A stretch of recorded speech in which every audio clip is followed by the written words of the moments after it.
The plain stretched farther than the eye could see. Thousands of fires flickered beneath a rising skeleton of brick and bitumen. Above them, a colossal tower clawed toward the heavens, each new level swallowing the one below. The noise was relentless. Hammers striking baked clay, ropes groaning under impossible weight, voices calling out in perfect unison. Then, without warning, that harmony shattered. A foreman barked an order. No one moved. Workers stared at one another with growing panic. Familiar faces suddenly spoke sounds that made no sense. Instructions became gibberish. Arguments erupted. Cranes stopped. Bricks crashed to the ground. Families found themselves unable to understand their own neighbors. Within hours, the greatest construction project the world had ever seen descended into chaos. The tower stood unfinished, and humanity would never be the same. For thousands of years, the Tower of Babel has remained one of history's most unforgettable stories. Whether understood as sacred history, theological narrative, or ancient cultural memory, it has shaped civilizations, languages, art, and religion more than almost any other passage in Genesis. Scholars have long noted striking connections between the biblical account and the immense temple towers, known as ziggurats, that dominated ancient Mesopotamia, especially Babylon's monumental Etemenanki. But the real power of Babel is not found in bricks or ruins. It lies in a timeless question.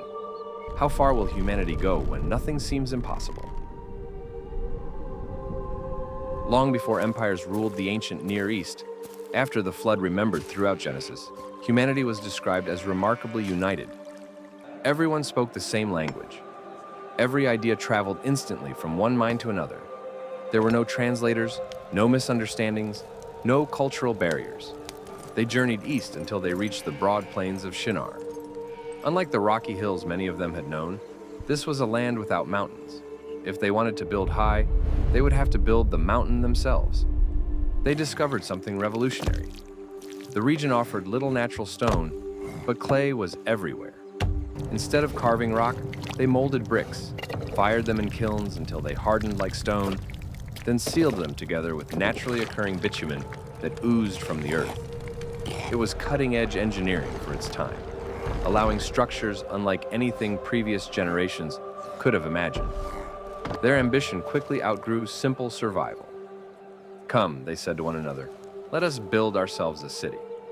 Cities offered security, prosperity, identity. But then came the second part of the plan, and a tower whose top reaches into the heavens. The statement has often been misunderstood. Ancient expressions like reaching the heavens were commonly used to describe extraordinary height rather than literal attempts to invade God's dwelling.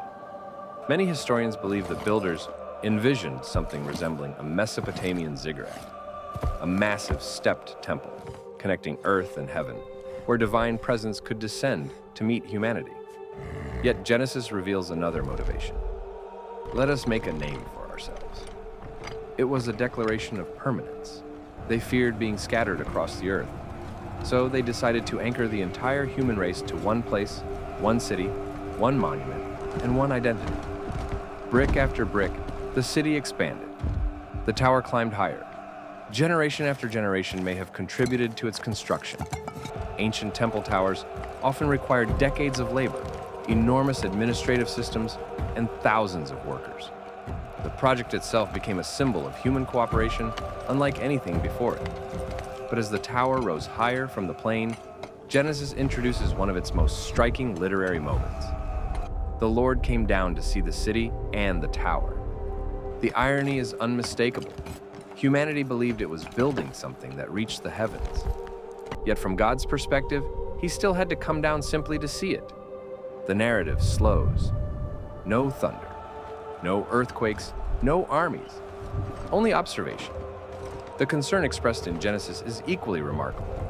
United by one language and one purpose, humanity had become capable of accomplishing virtually anything it collectively imagined. The problem was not architecture itself. Cities were not forbidden. Engineering was not condemned. The danger lay elsewhere. Unlimited power without humility. Unity without wisdom. Ambition detached from dependence on God. The response was astonishingly simple. No fire consumed the tower.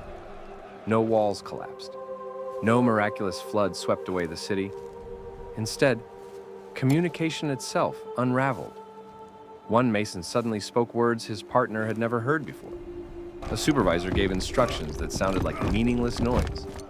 Merchants could no longer negotiate. Builders no longer understood measurements. Entire teams froze in confusion. Imagine standing beside your closest friend and, within seconds, every sentence they speak becoming completely incomprehensible. Panic spread faster than any plague. Misunderstandings turned into arguments. Arguments became division. The greatest workforce on Earth dissolved without a single weapon being raised. The city received a new identity: Babel. Genesis connects the name with the Hebrew verb meaning to confuse, though scholars point out that Babylon's own name likely meant Gate of God in Akkadian. The biblical story intentionally plays on that contrast, transforming humanity's proud gateway to heaven into a monument of confusion. Construction stopped. The unfinished tower remained standing over an increasingly empty plain. Groups separated according to the languages they now shared. Some traveled north. Others followed rivers south. Others crossed mountains, deserts, and distant coastlines. Human civilization diversified. Cultures formed. Nations emerged. Languages multiplied. The builders' greatest fear, that they would be scattered, became unavoidable. For centuries afterward, towering ziggurats continued to dominate Mesopotamian skylines. Among them stood Etemenanki, Babylon's immense temple tower dedicated to the god Marduk.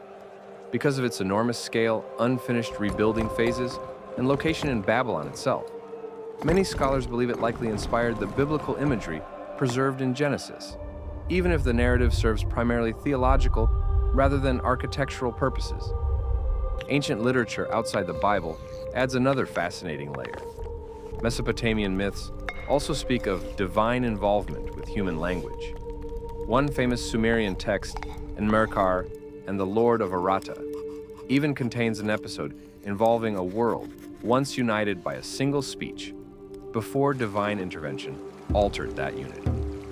These parallels suggest the Babel story emerged within a cultural world, already wrestling with profound questions about language, civilization, and humanity's relationship with the divine. Yet the Genesis account turns those familiar themes upside down. In Babylonian ideology, towering temples celebrated humanity's partnership with the gods. Genesis presents the opposite. The higher humanity builds in pursuit of its own glory, the smaller it appears from heaven's perspective. That inversion may have carried enormous significance for ancient Israel, especially during and after the Babylonian exile, when the magnificent ziggurats of Babylon symbolized imperial power. Many scholars see Genesis 11 as a deliberate challenge to Babylon's claims of greatness, portraying the city's proudest monument not as the center of civilization, but as the birthplace of division. The story's influence never faded.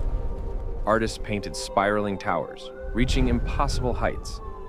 Poets transformed Babel into a symbol of human pride. Philosophers debated whether diversity was punishment or blessing. Linguists borrowed its name whenever communication breaks down. Even today, Babel has become shorthand for confusion itself. Ironically, the builders sought one thing above all else: unity. They believed a single language, a single city, and a single monument could preserve humanity forever. Instead, the story suggests that forced uniformity cannot produce lasting peace. Diversity became part of humanity's future, whether welcomed or resisted. Modern scholarship remains divided over how the account should be understood historically. Some interpret it primarily as a theological explanation for linguistic diversity. Others emphasize its relationship to real Mesopotamian architecture and Babylon's towering temples. Archaeology has uncovered the remains of monumental ziggurats and inscriptions describing their reconstruction, but no excavation can fully answer the deeper questions Genesis asks. Because Babel was never really about a tower. It was about the human heart, about the temptation to believe that intelligence alone can replace wisdom. That achievement can replace humility. That reaching higher automatically means becoming greater. Thousands of years later, humanity still builds towers. Not always from brick, sometimes from technology, sometimes from wealth, sometimes from power, sometimes from the belief that if we simply build high enough, fast enough, or together enough, every limitation can be overcome. The unfinished tower on the plains of Shinar remains one of history's most enduring mirrors. It reminds every generation that the greatest structures humanity constructs are never measured only by their height, but by the purpose for which they were built. And perhaps that is why Babel still stands, not in the deserts of ancient Mesopotamia, but in every age that mistakes human ambition for human destiny.